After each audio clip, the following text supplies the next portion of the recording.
mean, I researched a handful of programs around the Bay Area. This was the one that for me was the best fit because it incorporated the technical skills with the real world. And I knew I wanted to get all of these certificates, which I gained 7 of them. So to do that in a 3-year time frame, I did pretty well. Internships matter. For me, the internship I had last summer led directly to a full-time position. And I'm so happy, and I'm working for myself, and I'm very fulfilled.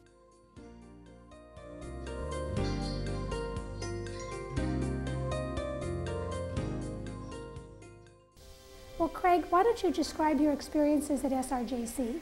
I had quite a few experiences at the JC. I think overall, I just remember having a really great time going there.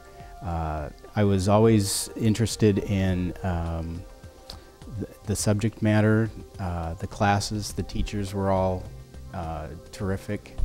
I enjoyed the challenge of learning the subject matter and completing the assignments, and I remember feeling a great sense of accomplishment, and it just felt like I was working towards something that made me happy. So, and then also I liked the social aspect of it too. I made some friends there that I still keep in contact with. So overall, it was a really wonderful experience. And what did you study while you were at the JC? I started with a Photoshop class because I'm interested in photography, and I didn't really know where I was going to go with that. I eventually took some desktop publishing classes, PageMaker and whatnot, and I enjoyed that very much.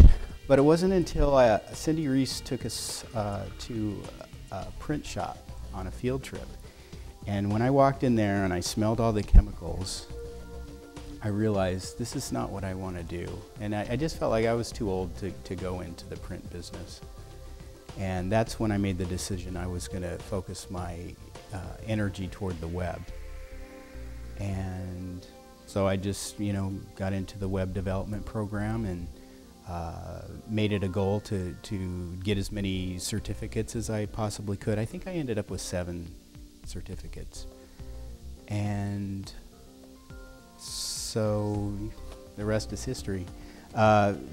Working with you was really beneficial too, because you encouraged me, especially, there was one point in time where I felt like I was just going to give it up. I was frustrated and didn't know if I was going to be able to find a job, and you suggested that I take an internship, and that was pivotal for me.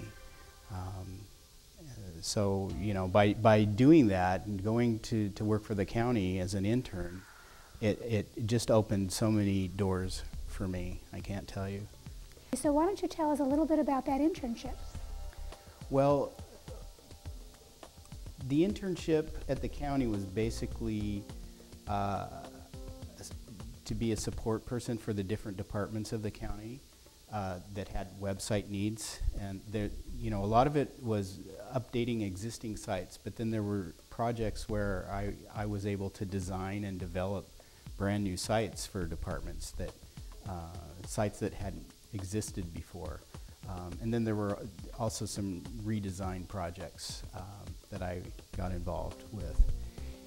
And after putting in some time and effort there, they appreciated the work that I did, and when my internship was over, they hired me as a county intern.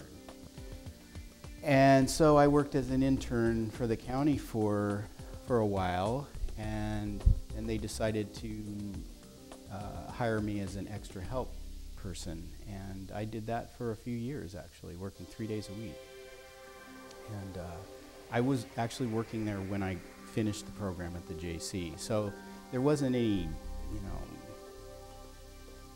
there wasn't anything specific that happened when I finished the program that I can recall, although I do remember feeling a great sense of accomplishment and relief. Yeah. That I was actually working in the industry by the time I finished the program. And in addition to working for the county part-time, did you do anything else in the web development field after you graduated?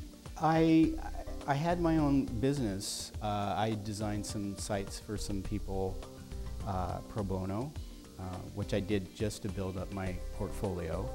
And I also had some clients that hired me to build websites for them. And 2 of those clients, I still maintain their websites.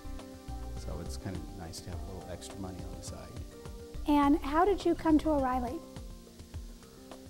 I saw a job posting, and I was ready to work full-time by that time, and there wasn't anything at the county that I could get for full-time, so I just thought, why not? You know, I lived in Sebastopol at the time, and I sent my resume to them, and I got a call about a week later, had a phone interview, and then they called me in for 2 interviews, and I got the job. What is a typical day like here at O'Reilly? I don't recall any days being typical. Things are always changing. I think it's just the nature of this particular department that I'm in. You know, we have a number of conferences a year, and each conference has a website. Each conference website has a life cycle. So there's different stages of production going on all the time. And then there are other, projects. Like we have a request tracker program where people will send an email to us asking us to do an update or amend something on a website, and so these are projects on the side that we have to attend to in the middle of the regular production.